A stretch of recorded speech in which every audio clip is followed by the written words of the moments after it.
Shalom jemaat Tuhan, bersyukur kita boleh diberikan kesempatan untuk beribadah kepada Tuhan pada sore hari ini.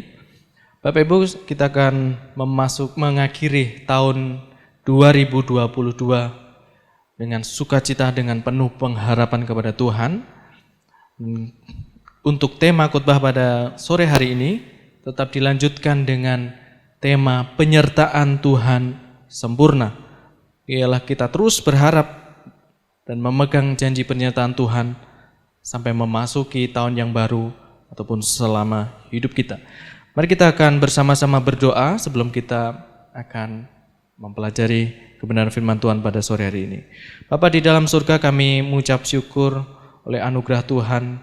Kami boleh merasakan kasih Tuhan, mengalami kasih Tuhan, demi kasih Tuhan sepanjang kehidupan kami.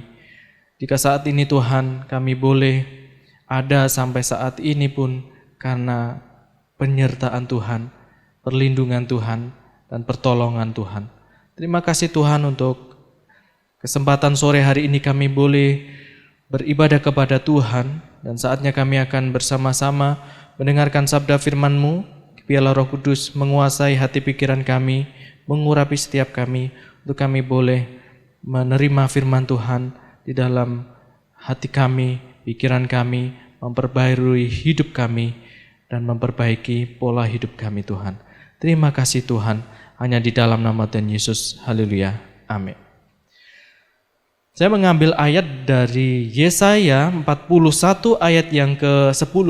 Kita akan bersama-sama membaca. Janganlah takut sebab aku menyertai engkau. Janganlah bimbang sebab aku ini Allahmu. Aku akan meneguhkan, bahkan akan menolong engkau. Aku akan memegang engkau dengan tangan kananku yang membawa kemenangan. Setiap orang, setiap manusia pasti pernah mengalami perasaan takut. Ya. Baik itu seorang bayi sampai dengan orang yang sudah banyak sekali pengalaman hidupnya, pasti pernah atau mungkin saat ini sedang mengalami perasaan takut.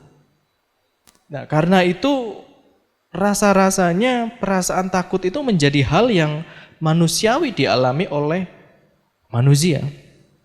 Nah, dari mana awal mula rasa takut? Rasa takut dialami manusia karena manusia telah jatuh ke dalam dosa. Manusia pertama yaitu Adam mengalami rasa takut setelah jatuh ke dalam dosa karena ketidaktaatannya kepada perintah Tuhan. Di dalam Kejadian 3 ayat yang ke-10 dikatakan, ia menjawab, ketika aku mendengar bahwa engkau ada dalam taman ini, aku menjadi takut karena aku telanjang, sebab itu aku bersembunyi. Perasaan takut yang dialami oleh manusia itu diakibatkan karena dosa. Sehingga manusia mengalami yang namanya rasa takut. Nah, namun ada rasa takut yang kudus yang seharusnya itu dimiliki oleh orang percaya. Perasaan takut yang dapat membangun iman. Rasa takut apa itu? Rasa takut itu adalah rasa takut akan Tuhan.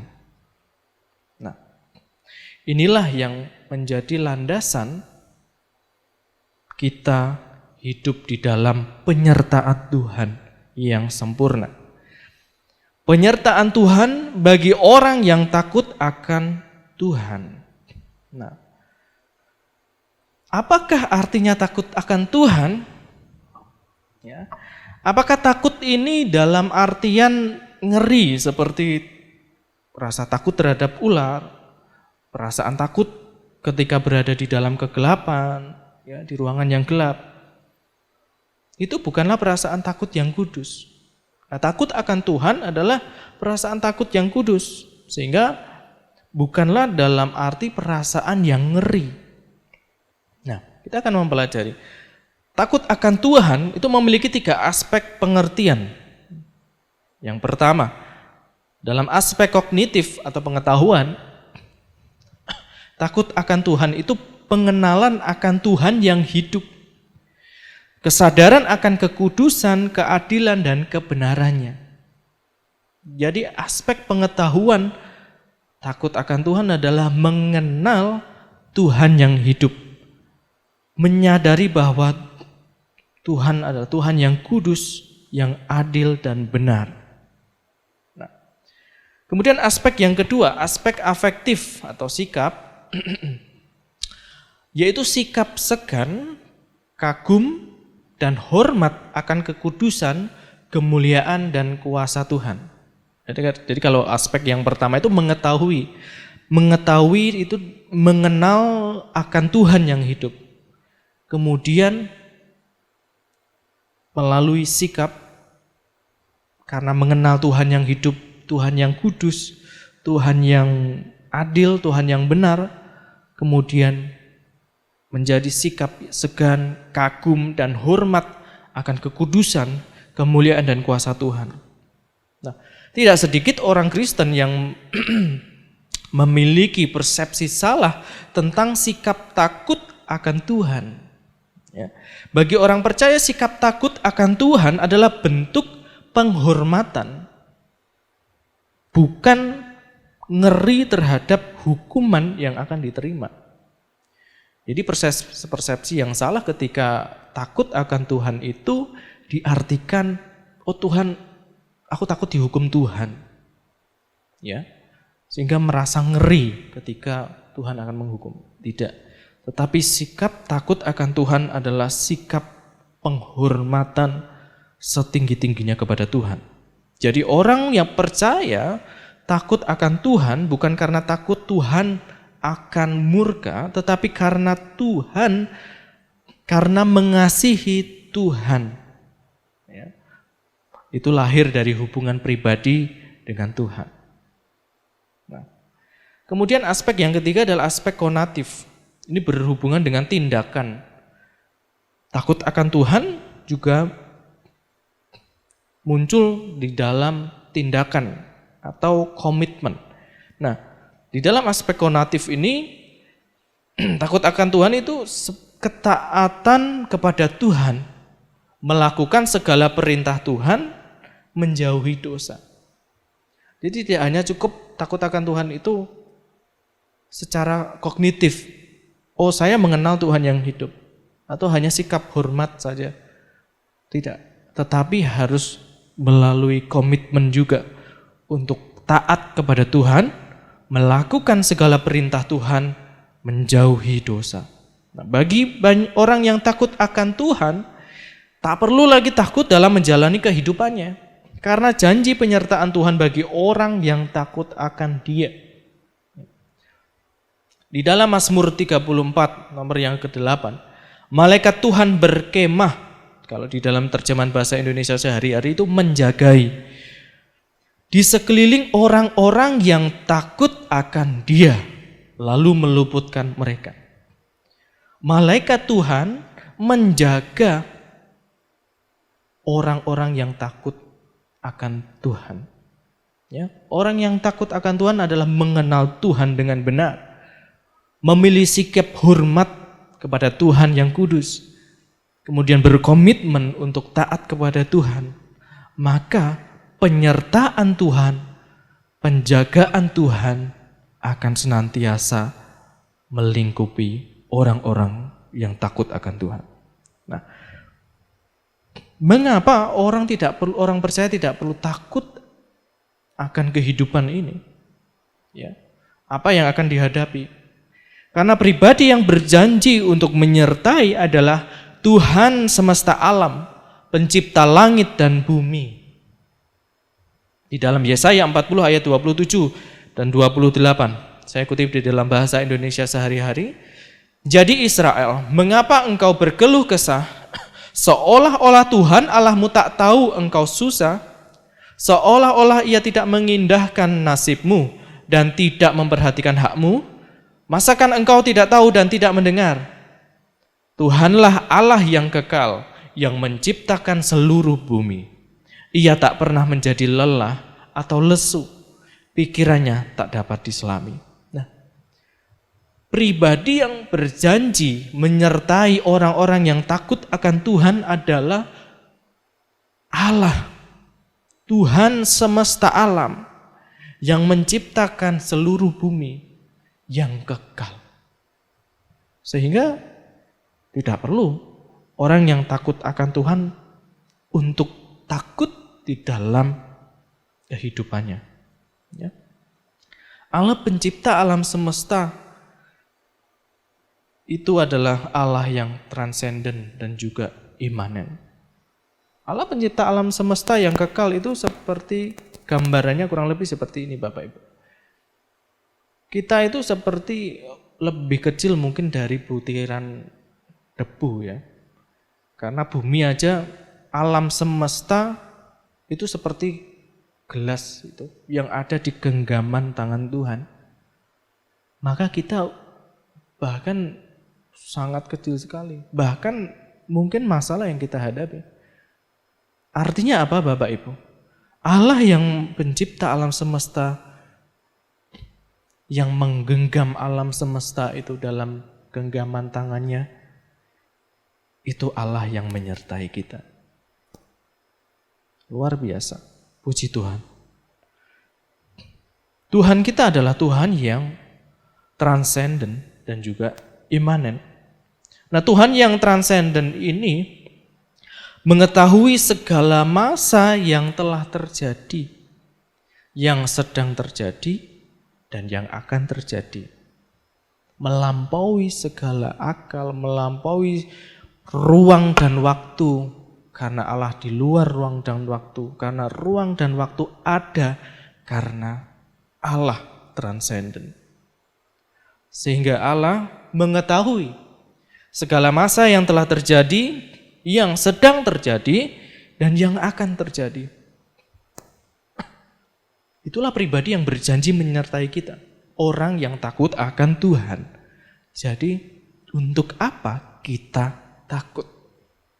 Nah, Bapak Ibu, kita itu seperti ini.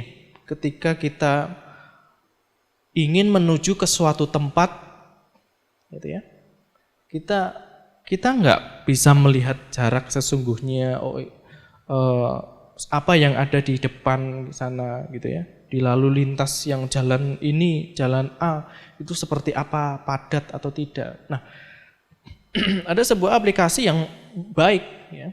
Gambaran sederhananya seperti ini Bapak Ibu Saudara sekalian. Kita mengenal aplikasi bernama Google Maps ya. Itu buatan manusia. Itu pun tidak bisa disamakan dengan kemahatauan Allah. Karena Google Maps pun juga bisa salah ya. Banyak berita bahwa orang bisa salah jalan malah diblusukkan gitu ya. Bahasa Jawanya diblusukke sama Google Map gitu ya. Karena ternyata Google Map tidak maha tahu, terbatas karena buatan manusia. Nah, cuman ini menjadi gambaran sederhana untuk kita mengetahui bahwa Allah Maha Kuasa, Allah yang Maha Tahu itu seperti ini. Kita ingin pergi ke satu tempat. Saya pernah ingin ke suatu tempat makan di daerah Peterongan kalau tidak salah. Nah, tempat yang baru, kami nggak tahu, jadi kami pakai Google Maps ke titiknya. Nah, Google Maps tahu bahwa ada perbaikan jalan di situ, tetapi kami pikir, karena menganggap, ini biasanya enggak kok, kemarin juga enggak masalah. Kemarin hari sebelumnya, saya ke jalan daerah itu juga. Nah, sehingga saya tidak mengikuti arahan Google Maps. Harusnya Google Maps belok ke kiri, dialihkan jalan, harus muter gitu. Saya tetap lurus gitu ya. Karena ini yang lebih dekat kok, jalan yang lebih dekat. Saya tidak tahu bahwa di situ ada galian gorong-gorong. Nah, Google Maps tahu, makanya diputerkan gitu. Tapi saya tidak mengikuti arahan Google Maps. Akhirnya benar Bapak Ibu. Macet lah di situ. Saya terjebak macet gitu ya. Dan susah untuk lewat gitu. Sulit, nggak bisa. Nah, gambarannya seperti ini Bapak Ibu. Orang yang takut akan Tuhan itu seharusnya taat perintah Tuhan sehingga penyertaan Tuhan itu dialami. Ketika kita tidak mengikuti perintah Tuhan, tidak taat kepada Tuhan, maka kita tidak bisa mengalami yang namanya penyertaan Tuhan. Janji penyertaan Tuhan itu ya dan amin. Kalau Tuhan sudah berjanji, tidak akan pernah diingkari. Masalahnya adalah kita tidak bisa atau sulit mengalami janji Tuhan karena kita tidak hidup takut akan Tuhan. Nah, Tuhan selain Tuhan yang transenden juga Tuhan yang imanen. Ya. Artinya Tuhan hadir di tengah-tengah kita yang mengerti kondisi kita. Ibrani 4 ayat yang ke-14 dan 15. Karena kita sekarang mempunyai imam besar agung yang telah melintasi semua langit, yaitu Yesus anak Allah. Baiklah kita teguh berpegang pada pengakuan iman kita. Sebab imam besar yang kita punya bukanlah imam besar yang tidak dapat turut merasakan kelemahan-kelemahan kita. Sebaliknya sama dengan kita, ia telah dicobai, hanya tidak berbuat dosa. Ini Tuhan yang transenden, Tuhan pencipta langit bumi, juga Tuhan yang imanen.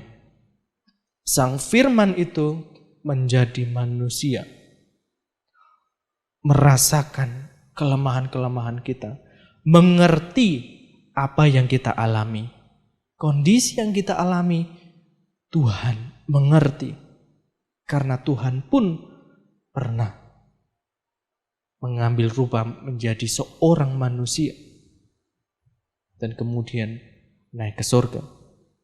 Nah, sehingga Tuhan kita bukan Tuhan yang tidak dapat merasakan kelemahan-kelemahan kita, Bapak Ibu. Tidak dapat memahami kondisi kita. Bukan. Tuhan kita Tuhan yang memahami betul apa yang sedang kita alami. Kesedihan kita, kelemahan kita, Tuhan mengerti. Tuhan tahu. Tuhan merasakan. Jadi untuk apa kita takut? Kita mendengar berita tahun depan, tahun 2023, akan ada ancaman resesi global. Ya. Apakah kita patut takut? Ya. Atau kita takut akan biaya hidup kita, biaya pendidikan anak yang semakin tinggi? Apakah kita perlu takut? Atau takut akan beban pekerjaan yang semakin berat? Ya. Atau takut terhadap sesuatu yang mengganggu pikiran kita, hati kita. Rasa takut menjadi manusiawi karena kejatuhan manusia di dalam dosa. Ya. Tetapi Tuhan berfirman, janganlah takut, ya, karena Tuhan menyertai kita. Asalkan kita takut akan Tuhan, maka kita bisa mengalami penyertaan Tuhan. Gampangnya begini Bapak Ibu, janji Tuhan ya dan amin ya, tidak berubah, tidak akan pernah berubah. Kalau Tuhan berjanji menyertai, pasti Tuhan menyertai. Tuhan seperti ada di samping kita. Tetapi kita tidak bisa mengalami, merasakan Tuhan ada di samping kita karena kita tidak menghormati Beliau. Karena kita tidak hidup takut akan Beliau. Karena kita tidak taat akan Tuhan. Sehingga kita tidak mengalami, tidak merasakan, oh Tuhan ada di sampingku. Oh Tuhan memeliharaku. Oh Tuhan menyertaiku. Karena tidak hidup takut akan Tuhan. Bapak Ibu, Tuhan tahu apa yang kita hadapi atau sedang kita alami. Tuhan senantiasa menyertai. Asalkan kita mau hidup takut akan Tuhan. Hidup takut akan Tuhan berarti memiliki komitmen untuk mentaati segala perintah Tuhan.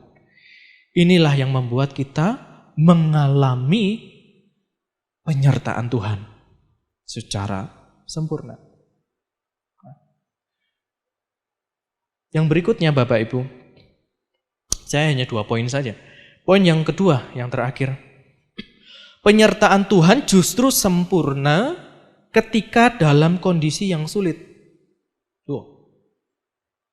Penyertaan Tuhan justru sempurna ketika dalam kondisi yang sulit. Nah, kita membaca di dalam 2 Korintus 12 ayat yang ke-9, di dalam terjemahan bahasa Indonesia sehari-hari dikatakan, tetapi Tuhan menjawab, aku mengasihi engkau, dan itu sudah cukup untukmu. Sebab kuasaku justru paling kuat kalau kau dalam keadaan lemah. Kuasa Tuhan justru paling kuat jika kita dalam keadaan lemah. Karena Tuhan mengasihi kita. Cukup kasih Tuhan bagi kita itu cukup. Selanjutnya, itu sebabnya saya lebih senang membanggakan kelemahan-kelemahan saya. Sebab apabila saya lemah, maka justru pada waktu itulah saya merasakan Kristus melindungi saya dengan kekuatannya. Nah ini, janji Tuhan sekali lagi, ya dan amin, tidak berubah sepanjang waktu, melampaui waktu. Tetapi yang membuat kita tidak bisa merasakan perlindungan, penyertaan Tuhan adalah karena kita merasa tidak lemah. Kita merasa sombong, tidak mengandalkan Tuhan, tidak takut kepada Tuhan. Ya. Paulus dengan kerendahan hatinya menyatakan, justru waktu itulah, waktu lemah, saya merasakan Kristus melindungi saya dengan kekuatannya. Nah, sehingga dalam penyertaan Tuhan, Tuhan ingin kita senantiasa mengandalkan Tuhan dan tidak menyombongkan diri dengan kekuatan kita sendiri. Kita nggak akan bisa, Bapak Ibu. Kita itu kan pribadi yang lemah. Kita itu di bawah hukum alam. Alam semesta itu di atas kita. Nah, Allah kita, Tuhan pencipta alam semesta, di atas hukum alam, alam semesta, segala sesuatunya. Tuhan melampaui segala sesuatunya. Maka kita itu bukan apa-apa.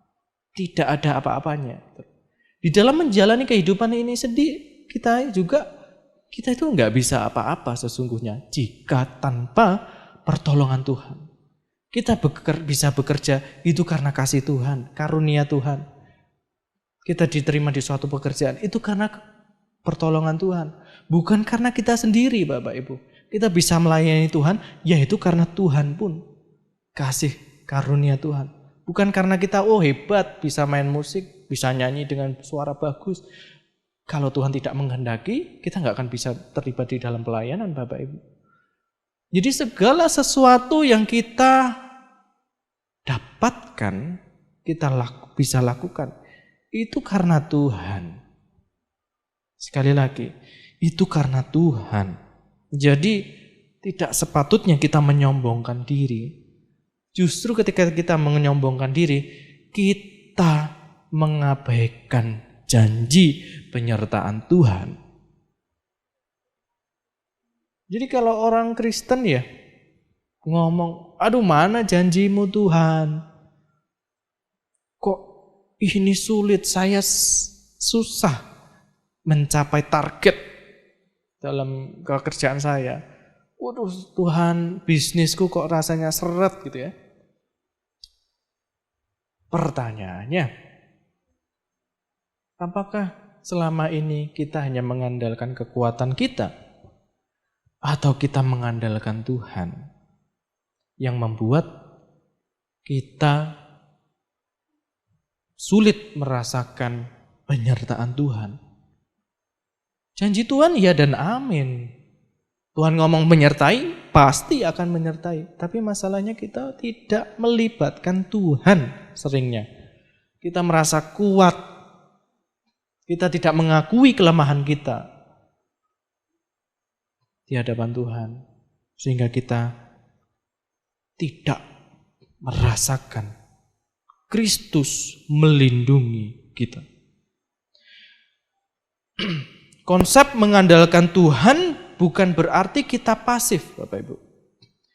Di mana kita menyerahkan seluruhnya kepada Tuhan, kemudian kita berdiam diri berharap semuanya bisa selesai. Bukan seperti itu konsepnya.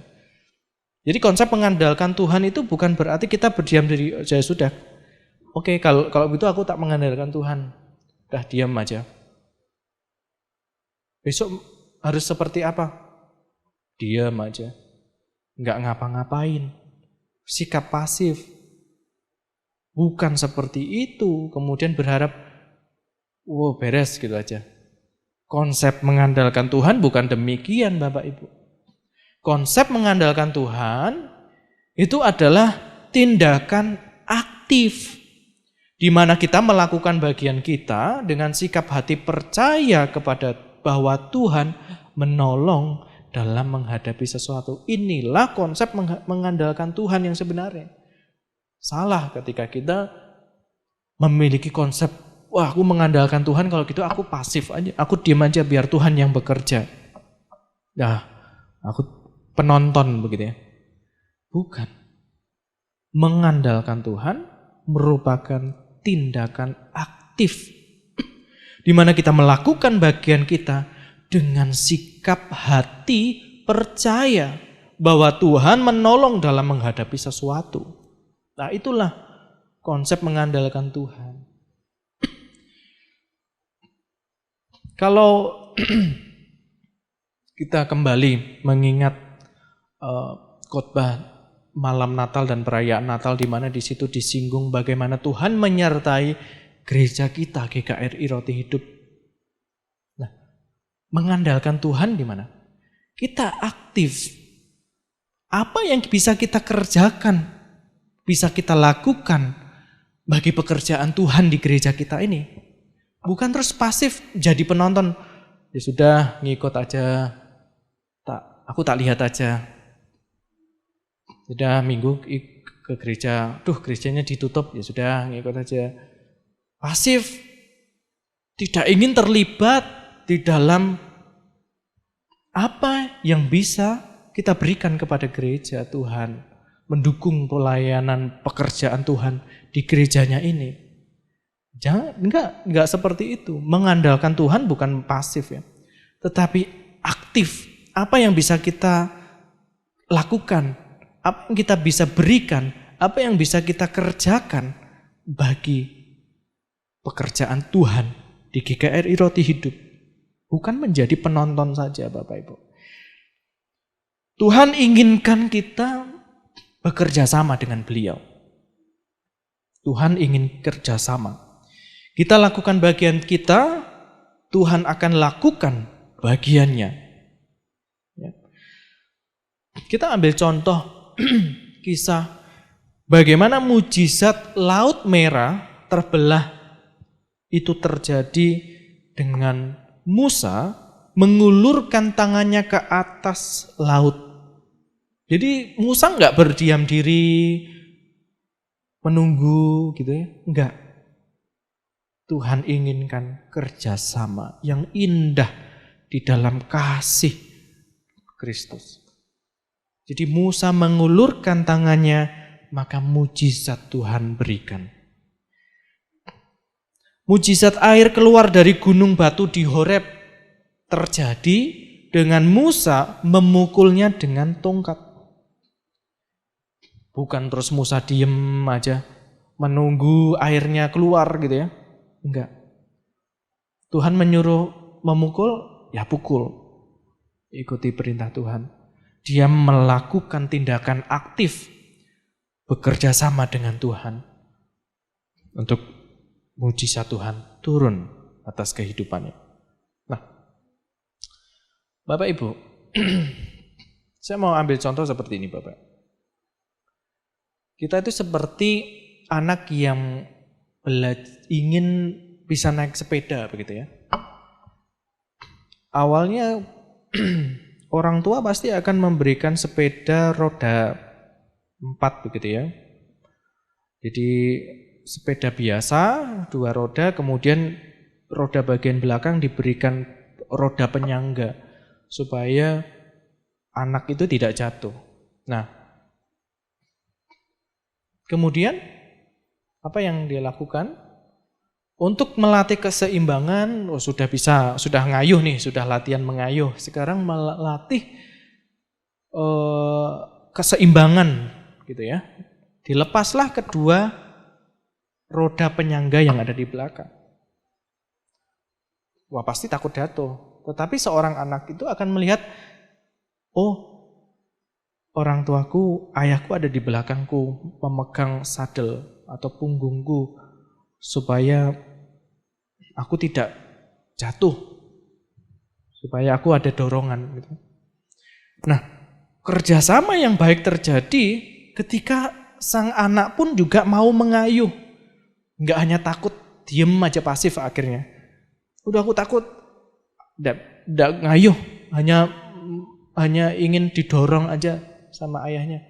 Ya, sampai kapanpun dia tidak akan bisa naik sepeda. Gitu. Sampai dewasa akan sulit. Nah, maka kerjasama yang baik itu adalah anak juga mengayuh sepeda itu dengan didampingi orang tuanya. Enggak hanya inginnya didorong aja gitu ya. Tetapi juga dia melatih diri, mengayun. Sesekali ayahnya pasti akan melepaskan gitu ya. Dia pasti juga akan merasa goyang gitu.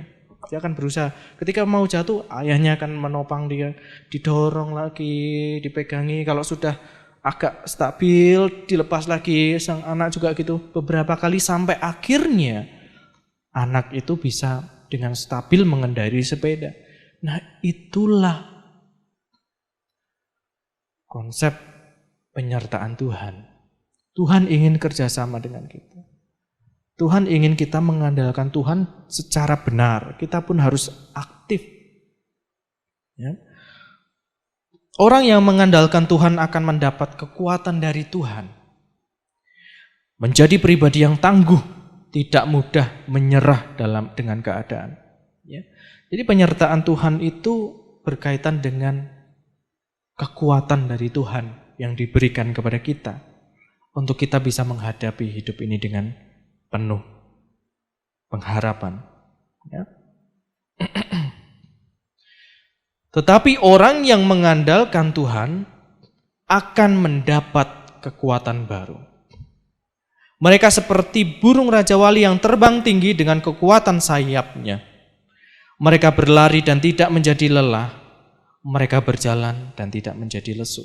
Yesaya 40 ayat yang ke-31 di dalam terjemahan bahasa Indonesia sehari-hari. Orang yang mengandalkan Tuhan akan mendapat kekuatan baru. Kekuatan baru seperti burung Raja Wali. Nah, seumpama burung Raja Wali, kita mendapatkan kekuatan daripada Tuhan. Bapak Ibu, fakta tentang burung Raja Wali. Yang pertama adalah disebut sebagai the king of bird. Raja burung yang mampu terbang melayang sepanjang hari. Fakta yang kedua, induk Raja Wali itu melatih anak Raja Wali terbang dengan mengguncang sarang. Nah, ini yang digambarkan oleh seorang ayah yang melatih anaknya naik sepeda tadi. Enggak selalu dipegang Bapak Ibu. Tetapi kadang dilepaskan. Supaya dia bisa melatih diri untuk menyeimbangkan diri.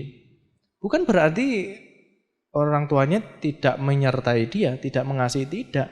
Tetapi melatih supaya menjadi anak yang bisa mengendarai sepeda, menguasai sepeda, menguasai medan. Ya, mungkin sempat jatuh, tetapi bukan berarti orang tuanya tidak menyertai, tetapi melatih supaya seorang anak itu merasakan juga sakit sehingga bisa kuat. Ya. Seorang induk Raja Wali menggoncang anak Raja Wali supaya anak Raja Wali itu jatuh dari sarang yang sarangnya itu tinggi sekali. supaya jatuh dan berusaha mengepakkan sayapnya. Nah, ketika belum kuat,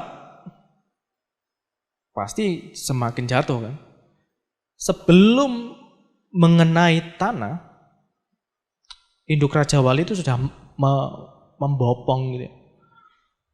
Anak Raja Wali di atas pundaknya, punggungnya, badannya itu ya, di atas sayapnya itu. Dibawa terbang tinggi, wah mungkin anaknya sudah lega gitu ya. Anak Raja Wali itu lega, tenang, nyaman gitu ya. Nah, induk Raja Wali melatih lagi. Dia membalikkan diri supaya anaknya itu jatuh lagi dan berusaha mengepakkan sayapnya. Dia lakukan berulang kali sampai anak itu kuat menggerakkan kepakan sayapnya dan bisa terbang. Nah, ini menggambarkan apa Bapak Ibu Saudara sekalian? Setiap kita itu punya potensi. Tetapi kadang kita terlalu nyaman sehingga kita tidak bisa melihat potensi dalam diri kita. Nah, kadang Tuhan itu melatih kita melalui berbagai kesulitan untuk memunculkan potensi kita, ya, potensi diri kita. Nah, fakta yang ketiga, memiliki sifat yang peka namun tenang membaca situasi. Ini kelebihan Raja Wali, burung Raja Wali. Sifat peka namun tenang membaca situasi. Nah, Bapak Ibu, seringkali kita manusia ketika menghadapi situasi sulit itu, kita itu kan panik gitu ya. Nah, secara psikologi, secara kita panik itu justru setiap keputusan kadang serampangan. Nah, maka keputusan yang baik itu adalah ketika kita tenang. Dalam kondisi tenang, maka kita bisa mengambil keputusan dengan bijak. Bukan dengan ketika kita panik. Yang ada sembrono gitu ya, nanti jadinya. Nah, fakta yang keempat, burung Raja Wali mampu membaca arus udara yang tidak teratur, sehingga mampu menghindar dari guncangan. Nah, potensi dalam dirinya dia terus kembangkan sehingga kemampuan terbangnya, intuitifnya bisa membaca udara yang enggak teratur. Dia bisa menghindar dengan baik. Ya. Nah, fakta yang kelima, mampu terbang dalam kondisi badai sekalipun. Nah, ini maksud tujuan Tuhan melatih diri kita itu supaya kita menjadi pribadi yang tangguh. Di dalam kondisi badai sekalipun kita mampu terbang tinggi. Kita mampu menjadi berkat. Itulah mengandalkan Tuhan. Kita mendapatkan kekuatan daripada Tuhan. Itulah bentuk penyertaan Tuhan. Penyertaan Tuhan menjadikan kita layaknya burung Raja Wali yang mampu terbang di dalam badai. Sebagai penutup khotbah pada ibadah tutup tahun ini, saya ingin mengutip kesaksian dari seorang ibu yang bernama Ibu Elizabeth Philip. Nah, saya sudah izin beliau dan diperbolehkan. Nah, Ibu Elizabeth Philip ini mungkin sebagian dari kita pernah melihat ya di acara Kick Andy mendapat penghargaan. Kemudian yang baru-baru ini mendapatkan penghargaan dari lembaga pemerintahan ya, salah satu lembaga pemerintahan tentang Pancasila. Nah, beliau mendapatkan berbagai penghargaan dan para pejabat di Kota Semarang juga mengenal beliau. Ketika Natal juga Ibu Wali Kota mengunjungi beliau. Nah, Bapak Ibu, tahukah Bapak Ibu bahwa beliau ini bukanlah pribadi yang sempurna? Enggak, beliau memiliki kelemahan. Tidak bisa melihat. Apakah dari lahir? Tidak. Beliau diizinkan Tuhan buta, mengalami kebutaan ketika usia masih remaja kalau tidak salah. Bukan sejak lahir. Sehingga yang biasanya dia bisa melihat berbagai macam keindahan, tiba-tiba dia menghadapi kegelapan yang paling gelap, yaitu tidak bisa melihat. Itu bukanlah sesuatu yang mudah, Bapak Ibu. Pasti depresi. Memang betul ketika itu depresi. Tetapi di situ Tuhan justru menyatakan penyertaan bagi beliau. Beliau percaya Tuhan dan beliau hidup takut akan Tuhan, mengandalkan Tuhan, menyadari bahwa beliau itu orang yang lemah, gitu. Sehingga hidup mengandalkan Tuhan. Beliau punya hati untuk anak-anak negeri. Ketika suatu kali beliau melakukan pelayanan di daerah pedalaman di luar Jawa, Kalimantan atau mana saya agak lupa Bapak Ibu. Nah, ada beberapa anak gitu ya, anak kecil bertanya kepada beliau, "Ibu, apakah yang bisa sekolah hanya orang-orang yang punya uang? Lalu gimana dengan kami?"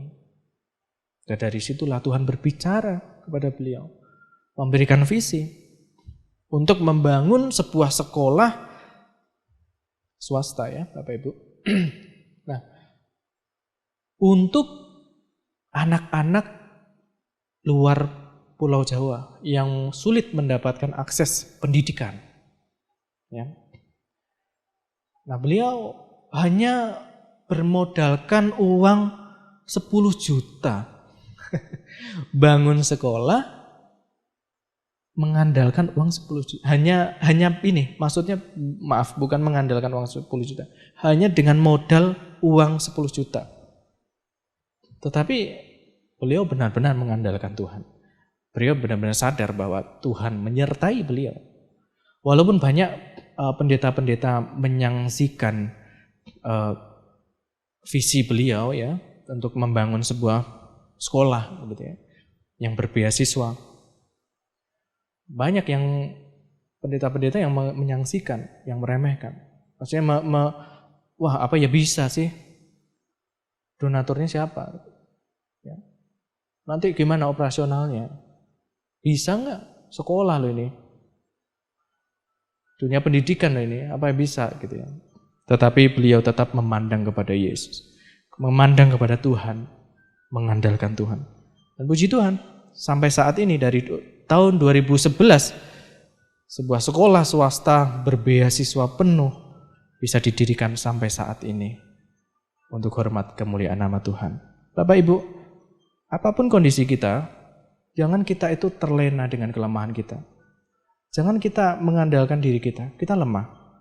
Kita nggak punya kemampuan lebih untuk bisa menguasai, untuk bisa kita itu keluar dari kesulitan hidup tanpa Tuhan, nggak bisa. Marilah kita hidup mengandalkan Tuhan, takut akan Tuhan, untuk kita benar-benar mengalami penyertaan Tuhan yang sempurna. Amin. Mari Bapak Ibu kita bangkit berdiri, kita akan naikkan pujian Lingkup-Iku.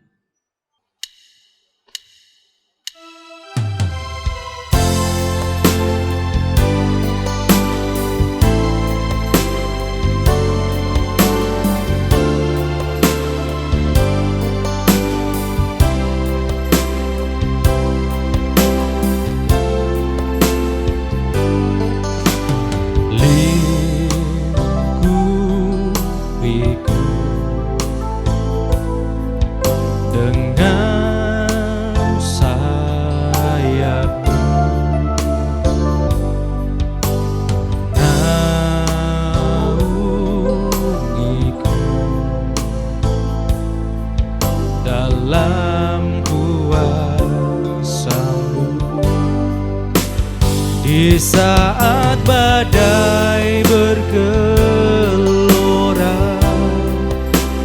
ku akan terbang bersamamu. Bapa Kau Raja atas semesta, ku tenang sebab Kau Allahku. Jiwaku tenang dalam Kristus. Jiwaku tenang dalam Kristus. Lihat kuasa-Nya dalam keheningan. Di saat badai bergelora, ku akan terbang bersamamu. Bapa, Kau Raja atas semesta, ku tenang sebab Kau Allahku. Di saat badai bergelora, ku akan terbang bersamamu. Bapa, Kau Raja atas semesta, ku tenang sebab Kau Allahku. Ku tenang sebab Kau Allahku. Ku tenang sebab Kau Allahku.